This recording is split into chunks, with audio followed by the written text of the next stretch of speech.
Hey Pisces, and welcome to your semi-bi-weekly reading. So this is a collective reading for Pisces sun or rising signs for the 2-week period of time between the new moon to the full moon. So the new moon on June 17th in Gemini and tropical astrology to the full moon on July 3rd. So that's what we're taking a look at here. And we're just looking to get some divinely directed kind of guidance, some advice for this period of the waxing moon so that you can see where it would actually be, where you can glean the most benefit from putting your time, energy, and attention into certain areas.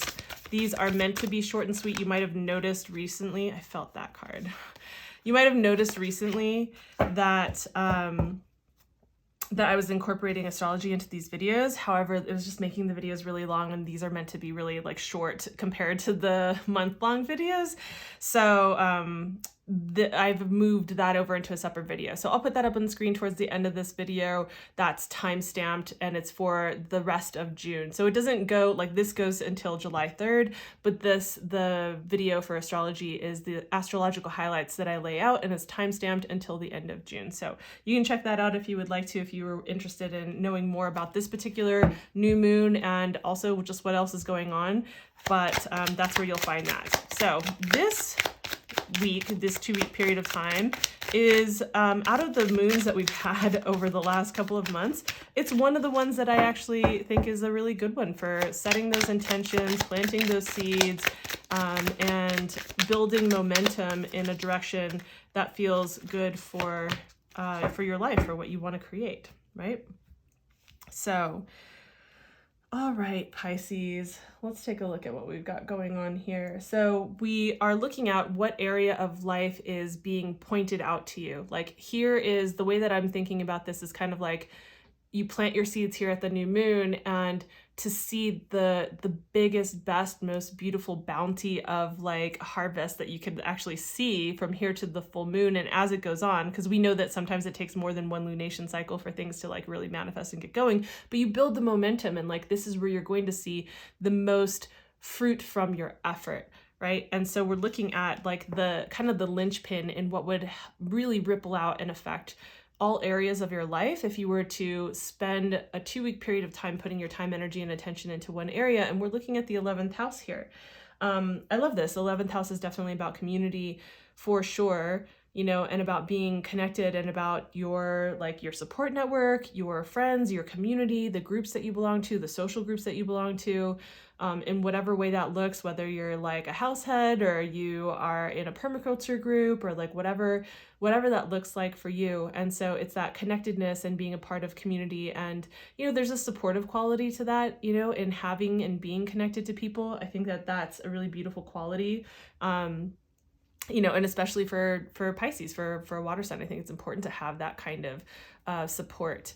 And also, yes, this does also have to do with tech. So it's definitely in more recent time has been associated with tech. And I think that's because of the social networking quality and the connections that we can make over like social media and the internet and forums and whatnot. So I feel like that's kind of part of how it works its way in there, but also it tends to be associated with Aquarius, and that would also be associated with like some tech and like kind of the out there, you know, the new and the cutting edge in those ways, right?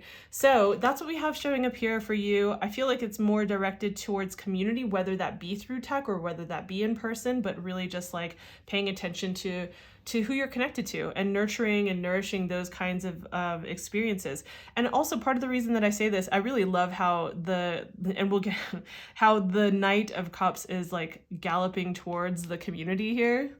Kind of really love that. I know that doesn't always happen, but when it does, I just notice that it's being pointed out. So and the reason why I think that's really cool is because we have the Knight of Cups is about well, first of all, the Knights are all about action, right? So they all take action, they all move forward, but they all do it in very different ways because they're all in different elements. This is the water element. So the Knight of Cups moves towards what feels the best for him. And being a Pisces, being a water sign like that, if you have strong Pisces placements, I would say you probably really can connect with that, is making decisions to go forward, to build things, right, during this waxing phase, especially to move forward towards things that make you feel really good, that feel nourishing to your emotional space, to your internal space, to your spiritual space, right? Like that spiritual, emotional, intuitive space, like doing the things, having the conversations, spending the time with, connecting with the people,